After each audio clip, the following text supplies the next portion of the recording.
ये मुनाफिक आदमी है, लेकिन मैं चुप हो गया। अब ये जो कह रहा है कि पख्तूनख्वा में जेली मैंडेट है, मैं इसको चैलेंज करता हूं कि फार्म 45 खुलवाते हैं पूरे सूबे में, इसके 3 लोगों के अलावा। इसके सारे फार्म 47 है, ये खुद फार्म 47 है। और मैं यही बताना चाहता हूं पूरी कौम को कि मौलाना साहब अंदर से अभी भी मिला हुआ है, और ये जो बातें कर रहा है तो मौलाना साहब मैं तेरी औकात देखना चाहता हूं। तू तगड़ा हो जा, तू तगड़ा हो जा, तू आगे गिरा ले, तू आगे गिरा ले। तेरी तकलीफ का मुझे अंदाजा है। तुमने इस्लाम के नाम पे वोट लिया, इस्लाम के नाम पे वोट लेने के बाद पख्तूनख्वा के लोगों के सेंटीमेंट जरा ज्यादा हैं, प्रो इस्लामिक ज्यादा हैं। उधर तुमने उनको बेवकूफ बनाया हुआ था। इमरान खान ने साबित किया कि वो इस्लाम का सफीर है। उसने इस्लाम का मुकदमा पूरी दुनिया में लड़ा, नामूस रिसालत का मुकदमा लड़ा। लोगों को पता चला कि तुम सिर्फ धोखा दे रहे हो, तुम्हें लोगों ने धुतकारा, ठुड्डे मार के निकाला, इमरान खान को सपोर्ट किया। आज तेरी हालत ये है, अपने हल्के में तेरी जमानत जब्त है, वो भी जब मैं ना हूं, तेरी जमानत जब्त है। औकात तेरी ये रह गई है, आया तू बलूचिस्तान से हुआ है, बातें तू पख्तूनख्वा कर रहा है। तू बैठा है जहां पर इस वक्त, तू खुद फार्म 47 पे है, तू जेली मैंडेट की बात कर रहा है। अच्छा, एक और काम भी कर लेते हैं। मौलाना साहब कहते हैं ना जेली मैंडेट है, मैं अभी आज फिर चैलेंज करता हूं मौलाना साहब, आपको पहले मैंने हराया गैर मौजूदगी में, फिर मेरे भाई ने हराया, आज ये तुम्हें चैलेंज है। हर और तुम्हारा तू सियासत छोड़ेगा, तू नमाज पढ़ाएगा, इसके बाद पता नहीं तेरे पीछे नमाज भी होती है कि नहीं होती, जनाजे पढ़ाएगा, वो पता नहीं होता है कि नहीं होता, इसे कोई बुलाएगा भी नहीं। इस चैलेंज को कबूल करने की दम है, जरूरत है मौलाना साहब, आ जाओ। और मैं सारे टीवी चैनल्स को लाइव कवरेज दूंगा। नहीं है कोई 300 कितने पोलिंग है ना, कैमरे लगाऊंगा, फिर जमाना जब्त है कि वरना अगर ये वाकई मुफ्ती साहब की औलाद है तो ये चैलेंज कबूल करेगा, इसका जवाब देगा। लेकिन ये पता फिर क्या बोलेगा, ये गैर सियासी बातें हैं, ये गैर जमहूरी बातें हैं। अब अल्लाह का वास्ता है, इस उम्र में कलमा हक पढ़ ले मौलाना साहब, मैं इतना कहूंगा, बाकी आप बात कर लें।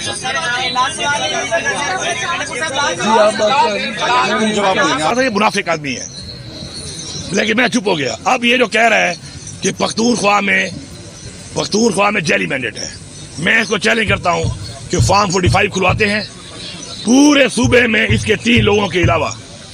इसके सारे फार्म 47 है, ये खुद फार्म 47 है।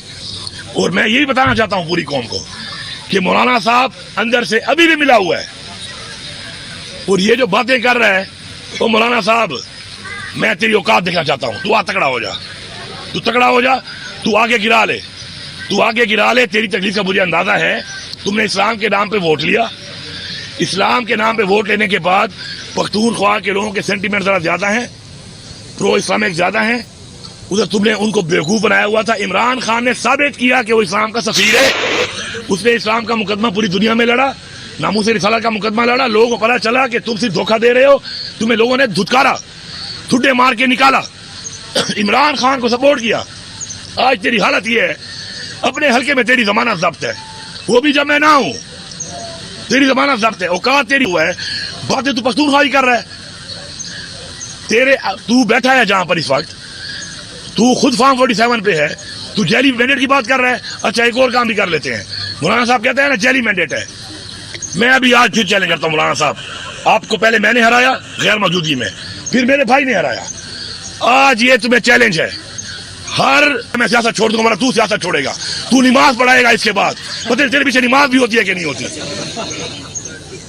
जनाजे पढ़ाएगा, वो पता नहीं होता है कि नहीं होता, इसे कोई बुलाएगा भी नहीं। इस चैलेंज को कबूल करने की दम है, जरूरत है मौलाना साहब, आ जाओ।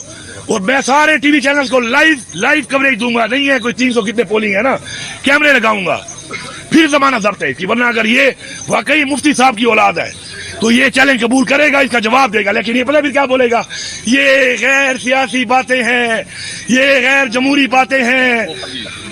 अब अल्लाह का वास्ता है, इस उम्र में कलमा हक पढ़ ले मौलाना साहब, मैं इतना कहूंगा, बाकी आप बात कर लें।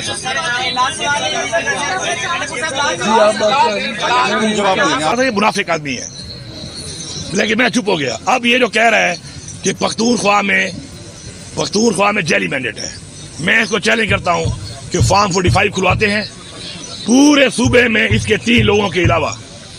इसके सारे फार्म 47 है, ये खुद फार्म 47 है। और मैं यही बताना चाहता हूं पूरी कौम को कि मौलाना साहब अंदर से अभी भी मिला हुआ है, और ये जो बातें कर रहा है, तो मौलाना साहब मैं तेरी औकात देखना चाहता हूँ। तू आ तगड़ा हो जा, तू तगड़ा हो जा, तू आगे गिरा ले, तू आगे गिरा ले। तेरी तकलीफ का मुझे अंदाजा है। तुमने इस्लाम के नाम पे वोट लिया, इस्लाम के नाम पे वोट लेने के बाद पख्तूनख्वा के लोगों के सेंटीमेंट जरा ज्यादा हैं, प्रो इस्लामिक ज्यादा हैं। उधर तुमने उनको बेवकूफ बनाया हुआ था। इमरान खान ने साबित किया कि वो इस्लाम का सफीर है। उसने इस्लाम का मुकदमा पूरी दुनिया में लड़ा, नामूस रिसालत का मुकदमा लड़ा। लोगों को पता चला कि तुम सिर्फ धोखा दे रहे हो, तुम्हें लोगों ने धुतकारा, ठुड्डे मार के निकाला, इमरान खान को सपोर्ट किया। आज तेरी हालत ये है, अपने हल्के में तेरी जमानत जब्त है, वो भी जब मैं ना हूं, तेरी जमानत जब्त है। औकात तेरी ये रह गई है, बातें तू पख्तूनख्वाही कर रहा है। तू बैठा है जहां पर इस वक्त, तू खुद फार्म 47 पे है, तू जेली मैंडेट की बात कर रहा है। अच्छा, एक और काम भी कर लेते हैं। मौलाना साहब कहते हैं ना जेली मैंडेट है। मैं अभी आज फिर चैलेंज करता हूं मौलाना साहब, आपको पहले मैंने हराया गैर मौजूदगी में, फिर मेरे भाई ने हराया। आज ये तुम्हें चैलेंज है, हर तुम्हारा तू सियासत छोड़ेगा, तू नमाज पढ़ाएगा। इसके बाद पता नहीं तेरे पीछे नमाज भी होती है कि नहीं होती, जनाजे पढ़ाएगा, वो पता नहीं होता है कि नहीं होता, इसे कोई बुलाएगा भी नहीं। इस चैलेंज को कबूल करने की दम है, जरूरत है मौलाना साहब, आ जाओ।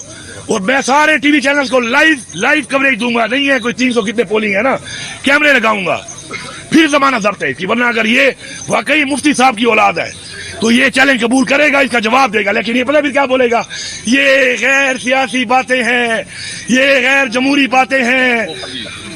अब अल्लाह का वास्ता है, इस उम्र में कलमा हक पढ़ ले मौलाना साहब, मैं इतना कहूंगा, बाकी आप बात कर लें।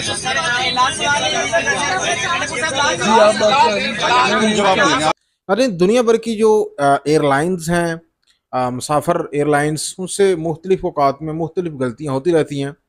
लेकिन पाकिस्तान की एक निजी एयरलाइन ने ऐसी गलती की है जिस गलती के नतीजे में पाकिस्तानी मुसाफर ने जाना तो लाहौर से कराची था, लेकिन वो मुसाफर उसने पहुंचा दिया सऊदी अरब के शहर जद्दा में।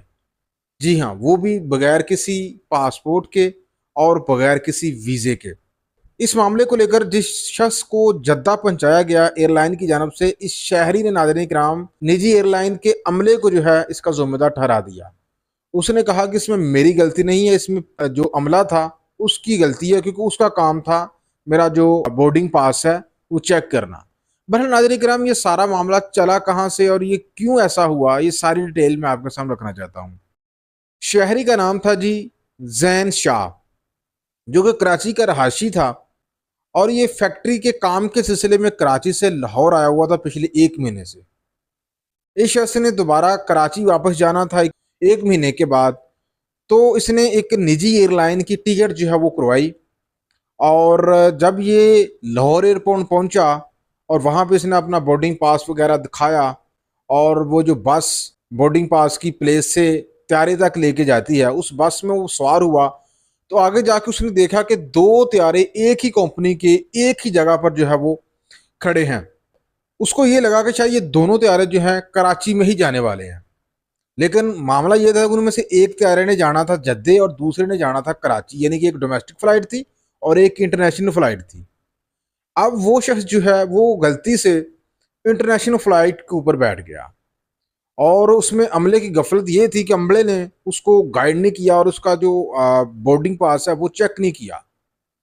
अब जब जहाज चल पड़ा तो वो शख्स जो है इस उम्मीद पे वहाँ बैठा था कि वो कराची जाने वाला है, लेकिन लाहौर से कराची तक जो फासला है जहाज़ के ऊपर अमूमन 1 से 1.5 घंटे तक पहुँच जाता है।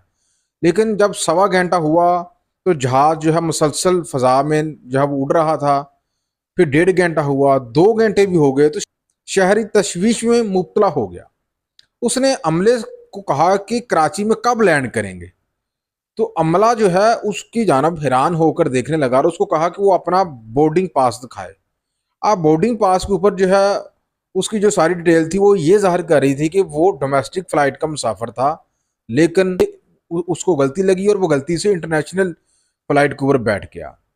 अब यहाँ पे खलबली मच गई और जहाज जो है वापस आ भी नहीं सकता था, क्योंकि ये पाकिस्तान की फ़ज़ाई हदूद को छोड़ चुका था और बाकी मुसाफिरों को टाइम पे पहुँचाना भी था जद्दा में।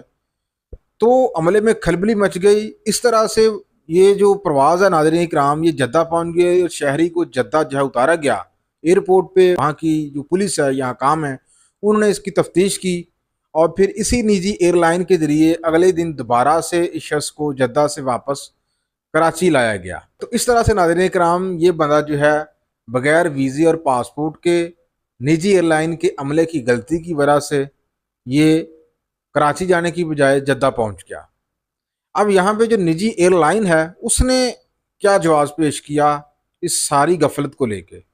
निजी एयरलाइन की इंतज़ामिया का ये कहना था कि दरअसल लाहौर एयरपोर्ट में तमीराती काम हो रहे हैं और उस वजह से उनके दोनों जहाज जो है वो सेम टाइम पे एक ही जगह से ऑपरेट कर रहे थे, डोमेस्टिक भी और इंटरनेशनल भी। तो इस वजह से उस मुसाफिर को नहीं पता चला और वो इंटरनेशनल फ़्लाइट में जो है वो दाल हो गया। बहरहाल इंतज़ामिया की जानब से मज़ीद ये कहना था कि वो इस हवाले से इन्वेस्टिगेशन कर रही है और जो भी ज़िम्मेदार होगा उसके खिलाफ जो है वो कानूनी कार्रवाई ज़रूर करेंगे। जो भी कार्रवाई उनके खिलाफ बनती है वो ज़रूर उसके खिलाफ कार्रवाई अमल में लाएगी। सिमिलरली जो शोबा हवाबाजी है, एयरपोर्ट एसोसिएशन है, उनकी जानब से भी शोबा हवाबाजी को जो है ये कहा गया है कि इस निजी एयरलाइन के खिलाफ जो है कार्रवाई करे और ये उम्मीद की जा रही है कि इस एयरलाइन के खिलाफ बहुत उम्दा कार्रवाई होगी और इसको भारी अमाउंट में जुर्माना आयद किया जा सकता है, क्योंकि ये बहुत बड़ी गफलत है। इसमें उस मुसाफिर का भी बिल्कुल कसूर नहीं देखा जाए, क्योंकि जब वो मुसाफिर गलती से दूसरे जहाज़ में चला गया तो ये अमले का काम बनता था कि जब वो जहाज़ के अंदर बैठ गया है तो वहाँ पे उस मुसाफिरों के बोर्डिंग पास चेक करते और अगर वो उस वक्त उनके पास चेक करते तो इस शख्स का जब पास देखते और ये कराची की फ़्लाइट का मुसाफिर था तो यकीनन इनको बर वक्त पता चल जाता और मुसाफिर को ऑफलोड करके दूसरे जहाज़ में जो है वो बिठा सकते थे। तो उन्होंने गफलत बरती। तो इस तरह से बगैर वीज़े और पासपोर्ट के ये शहरी जैन शाह जो है ये लाहौर से कराची के लिए निकला लेकिन जद्दा पहुंच गया। बहरहाल शहरी जो है वो बहुत कॉन्फिडेंट था और उसने कहा कि इसमें मेरी कोई गलती नहीं है, इसमें गलती सारी जो है वो अमले की है। उनका काम बनता था कि वो उसको चेक करते जब वो वहाँ से निकला है। बहरहाल नाज़रीन किराम, तो ये सारा मामला था नाज़रीन किराम कि एक मुसाफिर किस तरह से लाहौर से निकला, कराची जाना था लेकिन जद्दा पहुँच गया। बहरहाल नाज़रीन किराम, आप इस मामले में किसकी गलती जो है वो तस्वर करते हैं? क्या इसमें मुसाफिर की गलती थी या फिर वाकई इसमें अमला जो है वो ज़िम्मेदार है? लाजमी कमेंट सेक्शन में अपनी राय का इज़हार करें।